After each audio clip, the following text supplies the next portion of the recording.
دوستان عزیز، حضرت فضیل بن عیاض رحمہ اللہ فرماتے ہیں کہ حضرت ابن عباس نے فرمایا، دنیا قیامت کے دن ایسی بڑھیا کی شکل میں لائی جائے گی جس کے سر کے بال بکھرے ہوں گے، آنکھیں نیلگوں ہوں گی، دانت پھاڑ رہی ہوگی اور نہایت بد شکل ہوگی۔ وہ مخلوقات کو جھانک کر دیکھے گی۔ لوگوں سے دریافت کیا جائے گا، کیا اسے جانتے ہو؟ تو لوگ جواب دیں گے، پناہ بخدا، ہم اسے کیوں کر جانیں؟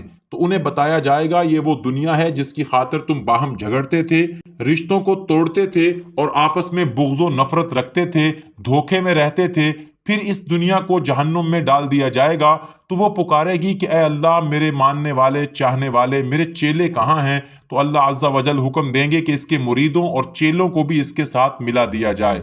دوستان عزیز، اس لیے دنیا کمائیں ضرور، لیکن دنیا کی ہوس پیدا مت ہونے دیں، یعنی دنیا کو جیب میں رکھیں، اپنے دل میں مت داخل ہونے دیں۔ دوستان عزیز، اگر یہ پیغام اچھا لگے تو اپنے دوستوں کے ساتھ ضرور